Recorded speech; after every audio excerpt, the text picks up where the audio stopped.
Alors, l'histoire ne se répète jamais, mais elle bégaye tout le temps.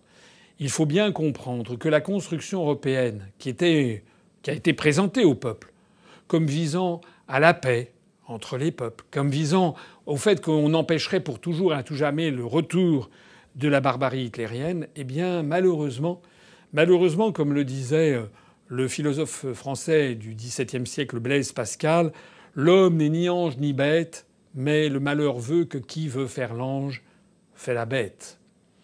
Un proverbe français dit que l'enfer est pavé de bonnes intentions. La construction européenne, comme toute idéologie, c'est une espèce de fatalité historique de toutes les idéologies, qu'en fait, très souvent, elle débouche sur le contraire exact de ce qu'elle voulait promouvoir. Le communisme se présentait comme une espèce de libération de l'être humain, avait terminé comme des sociétés absolument totalitaires d'asservissement. Le communisme qui devait apporter à chacun selon ses besoins s'était transformé dans des sociétés de pénurie privées de liberté. Eh bien, la construction européenne, c'est un petit peu la même chose. Elle voulait promouvoir la paix entre les peuples. En ce moment, l'Union européenne, placée sous la tutelle de l'OTAN par l'article 42 du traité de l'Union européenne, nous entraîne à des conflits permanents avec la Russie, avec le monde arabo-musulman.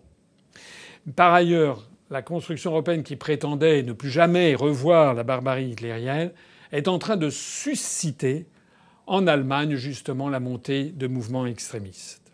Alors, je terminerai ici en disant que il faut toujours dans la vie être raisonnable.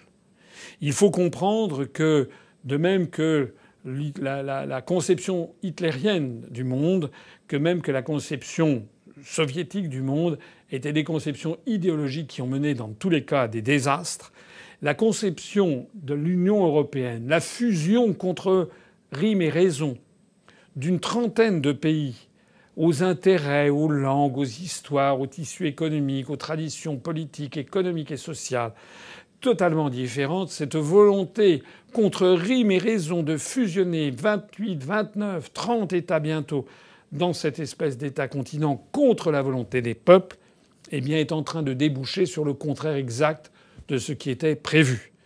C'est devenu un ensemble qui bafoue la démocratie, qui piétine les libertés publiques, qui met en coupe réglée les peuples, qui favorise le culte de l'argent roi, qui favorise la corruption, le cynisme, qui développe des guerres illégales au niveau international, qui bafoue le droit international comme il bafoue la démocratie et les libertés publiques, et qui, de surcroît, est en train de susciter le retour de mouvements révolutionnaires violents d'un côté et de mouvements nationalistes haineux de l'autre. J'appelle tous les Français qui m'écoutent à la raison. Nous devons arrêter cette chimère qui est en train de nous emmener vers des voies de traverse qui sont en train de reconstituer toute l'animosité qu'il y avait entre les peuples d'Europe au sortir de la Première Guerre mondiale. Nous devons sortir de l'Union européenne, non pas pour nous fâcher avec les Allemands, ni avec les Anglais, ni avec les Italiens, mais pour que chaque peuple retrouve son identité, sa démocratie. Notre vision du monde à nous n'est pas de s'enfermer sur nos frontières, c'est de nous réouvrir sur le monde. Notre vision du monde à nous, c'est d'avoir un monde ouvert, coordonné par l'intermédiaire du Conseil de l'Europe, de l'Organisation des Nations Unies, de l'Organisation mondiale du commerce, du Fonds monétaire international, de toutes ces institutions multilatérales mondiales, sans faire de distinguo entre les pays d'Europe, les pays d'Afrique, du Moyen-Orient, sans faire de distinguo entre les pays orthodoxes, les pays musulmans, les pays bouddhistes, les pays indiens, hindouistes.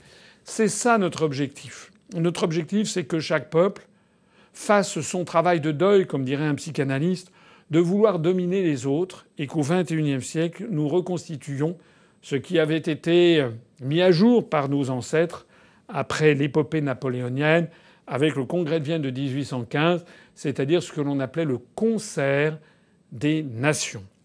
Notre objectif à nous, à l'UPR, c'est que nous aboutissions à un concert des nations du XXIe siècle, où tous les peuples puissent avoir des liens avec tous les autres dans le respect mutuel de leur identité, de leur souveraineté, de leur vision du monde, de leur façon de concevoir leurs liens et leur évolution, leur voie vers le développement, sans interférer dans leurs affaires intérieures. Finalement, ça n'est qu'appliquer le principe même de la Charte de San Francisco de l'Organisation des Nations Unies qui pose exactement les principes tels que je viens de les dire. Pour combattre la montée inquiétante de l'extrême droite en Allemagne, dont certains relents sont néo-nazis, pour combattre la montée inquiétante de mouvements révolutionnaires un peu partout en Europe, pour combattre cette montée-là, nous devons nous rassembler entre gens de bon sens, entre Français de toutes les origines, de toutes les convictions, de toutes les religions. Nous devons nous rassembler pour faire sortir la France de l'Union européenne, de l'euro et de l'OTAN, et pour faire naître un nouveau monde, le monde du XXIe siècle, dont la France pourra dire qu'elle a contribué à son avènement. Vive la République. Vive la France. Je suis confiant dans le destin collectif de notre grande nation, comme on appelait la France au XVIIIe siècle.